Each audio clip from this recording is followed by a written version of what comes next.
যমুনায়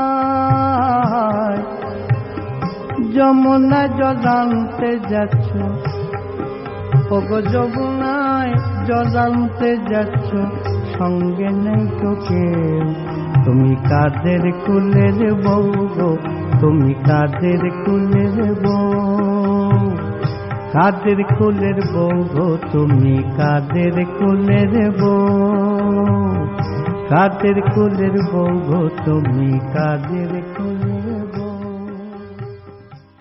61 ইয়ার্স আমি আকাশবাণীর সঙ্গে যুক্ত।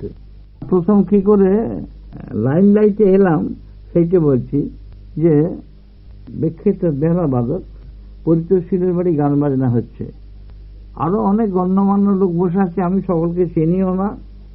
হঠাৎ আমার গানের শেষে তিনি আমায় ডাকলেন, দেখলেন এই শোনো। আমি তা বলে হ্যাঁ। তখন বললে শোনো, আর কাছে যেতে আমাকে বললে শোন, তোরা লোকের বাড়ি বাড়ি গান করে বেড়াস, মরতে ওখানে যাম না কেন? আমি কোনখানে? তো কেন রেডিও যাম না বেতালে? আমি কি করে রেডিও যাব? তখন পরিতোষ আমায় বললে এই কথা বলিস নি, উনি যা বলছেন শোন আগে। আমি বলি যে আগে কি কি কথা তাহলে বলুন। বল সামনে শুক্রবারে আমার সাথে দেখা করবি, তুই গিয়ে বলবি বড়বাবু। পরে আসর শেষ হয়ে যাওয়ার পর পরিতোষকে জিজ্ঞেস করলাম, পতদা উনি কে? বলে উনি তো সব পুনম নিপেন মজুমদার, আমাদের সুপ্রীতি ভারতী আছে না তার জ্যাঠামশাই। আমি তাই নাকি? উনি তো কর্তা ওখানকার, তোকে ডেকেছে তুই যা। তো আমি সংক্ষেপে বলছি, তা ওখান থেকে একদিন 2 পয়সা ট্রামে দিয়ে দুপুরবেলা আমি এলাম। সে এ বাড়ি নয়, তখন গাস্টিন প্রেস। ওখানে এসে জিজ্ঞেস করলাম যে বড়বাবু কোথায়? তা বললেন যে কি দরকার বড়বাবুকে? আমি বললাম আমাকে আসতে বলেছেন উনি। কে নাম? তা আমি নাম বললাম। নাম বলতে বলে আচ্ছা ডেকে দিচ্ছি। তা আমি দাঁড়িয়ে আছি নিচে, এমন সময় দেখি খালি গা খালি পা এক বৃদ্ধ ভদ্রলোক, সাদা মাথা, তিনি ঢুকছেন। তো তিনি আমার দিকে চেয়ে বলে খোকা শোনো, এখানে দাঁড়িয়ে আছে কেন? আপনাকে আমি দাঁড়িয়েছি, আমি গাই। তো তাই নাকি? দুবেলা কষার করে দাও। আমি যে গান গাই ভয়তে তাকে বলতে পারিনি, আমি বলি শুধু আমি গাই। তো আমাকে ওই কি বললেন, আমি ভেতরে গিয়ে পরিচয় জিজ্ঞেস করতে বলেছি। জানো না দাদা ঠাকুর সর্বপল্লীর বসাইবেনি, প্রণাম করো আগে। এই হলো এক প্রস্থ। আর 2 প্রস্থ যেটা হলো সেটাও শুনে রাখুন। সেটা বোধ হয় জুন মাস, রাস্তার পিচ গলে যাচ্ছে, এত গরম, আমি দরদর করে ঘামছি। আর তারপর আমি এখানে দাঁড়াতে সুরেশবাবু এলেন। সুরেশবাবু এসে আমাকে বলে চলো এসো বড়বাবুর ঘরে নিয়ে যাই। তখন বড়বাবু ঘরে ঢুকতে উনি বললেন যে সুরেশ শোনো, ওই কম্বল একখানাকে দাও।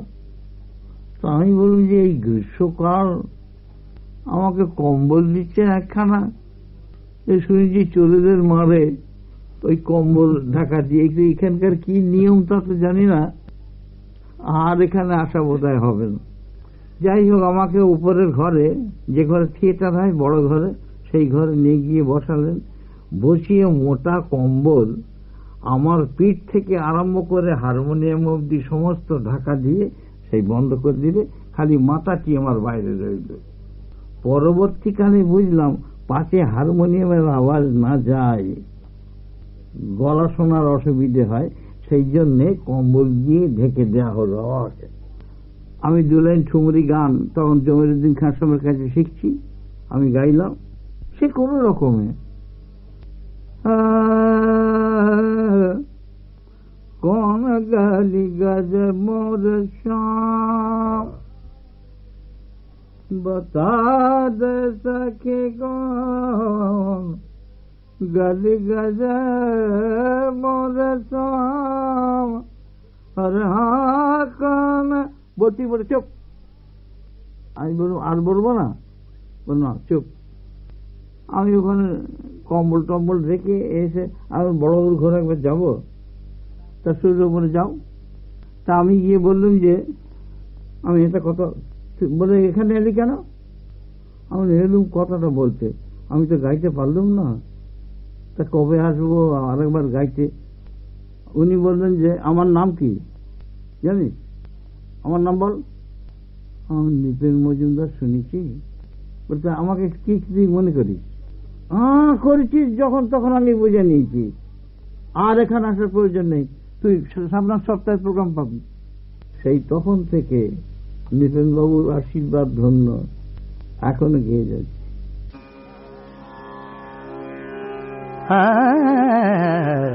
ফাঁকি দিয়ে প্রাণের পাখি উড়ে গেল আর এলো না, ফাঁকি দিয়ে প্রাণের পাখি উড়ে গেল আর এলো না, কুদিয়ে চলে গেল কোথা আমার প্রাণ ময়না।